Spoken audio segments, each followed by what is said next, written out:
Okay, hi everyone. Now we have basically another fact to prove. That is, if you take a circle and you try to invert the plane with respect to the circle, then if you pick any circle that passes through O, that is the center of inversion, it will invert to a line not passing through the center of inversion.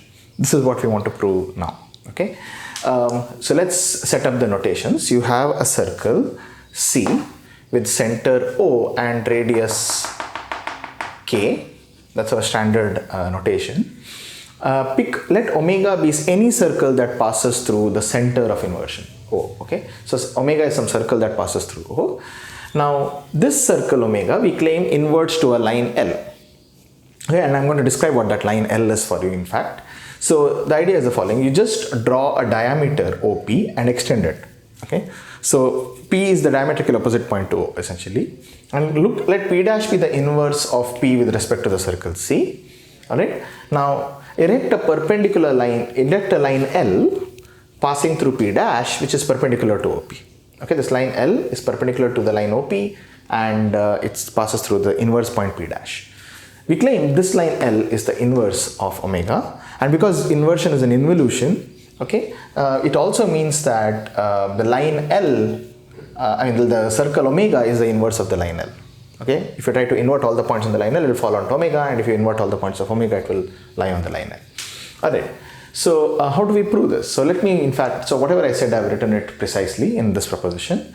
So to prove this, what we will do is we will try to show these two sets are equal. Okay, so the proof goes like this.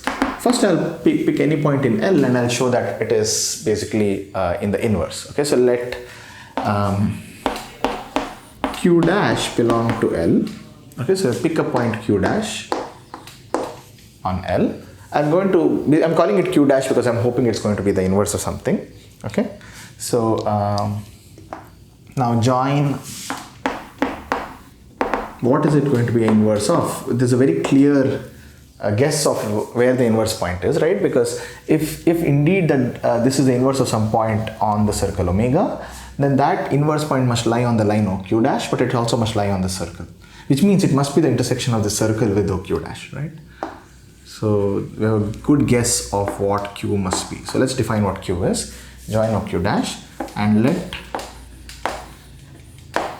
Q and O be the intersection points of OQ dash and omega.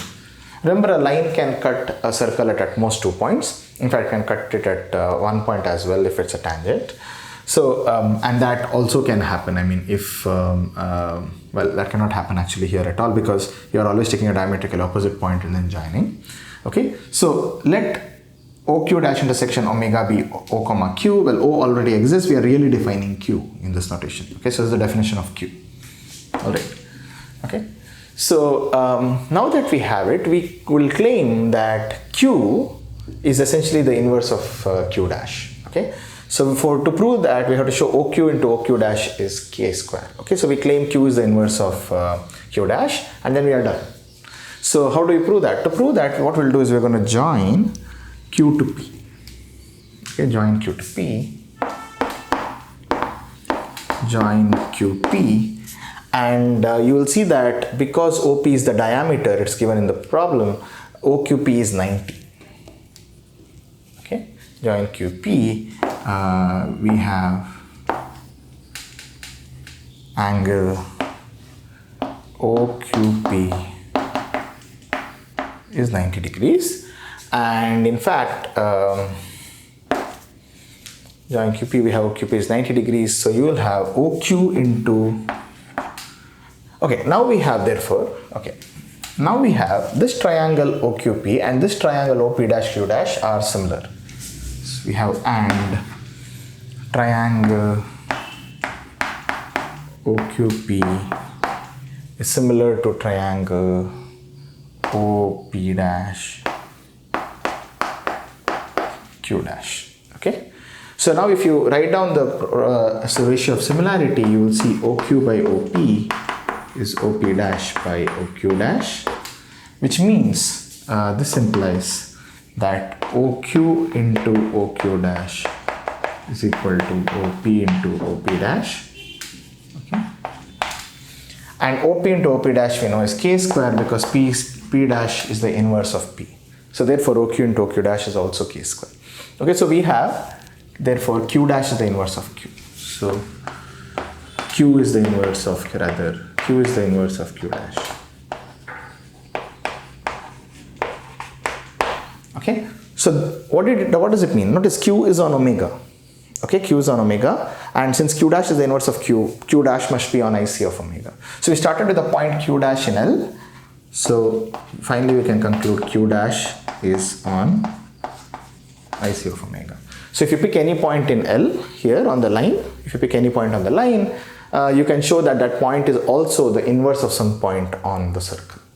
Okay, and the converse is also true. The converse is actually essentially just forcing, using standard phantom point techniques. That is, it's almost exactly the same proof. You pick any point Q on the circle omega, whichever point Q you would like. You would join OQ and extend it until it meets the line L. Wherever it meets it, call it Q dash, and then show that that Q dash is the inverse of Q.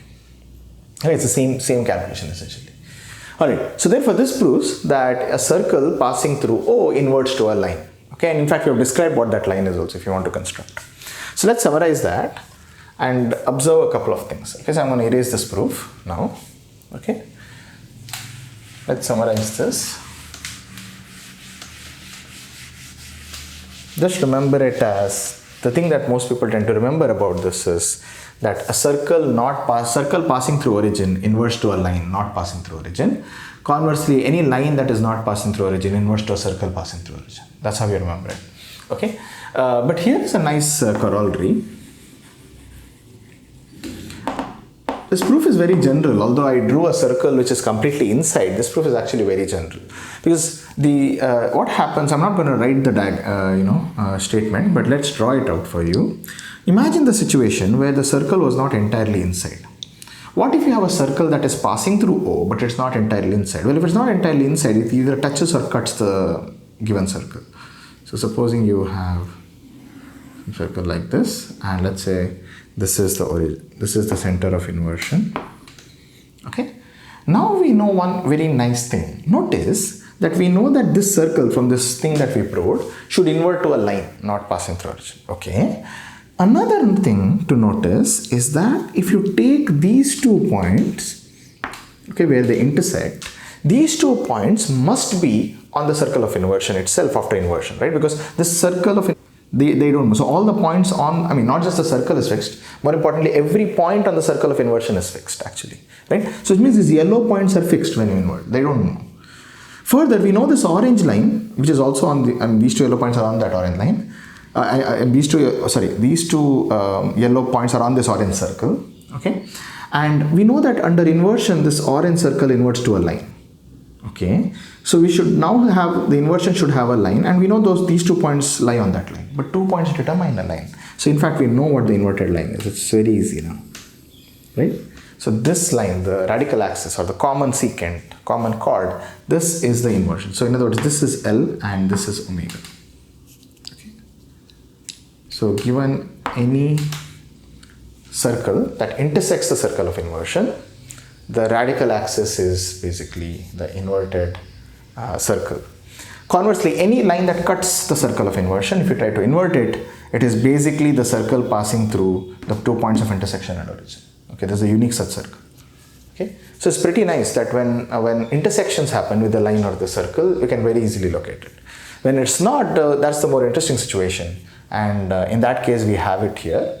Of course, one could ask whether it is still true that this line L here is in fact the radical axis, and I'll leave it to you as an exercise to check whether this line L can be described simply as the radical axis of omega and C. Okay, all right. So that is it for understanding what happens to lines and circles, circles passing through origin and lines not passing through origin. They invert, they are exchanged by inversion. The next part is understanding how circles not passing through origin, what do they do under inversion. Okay, see you.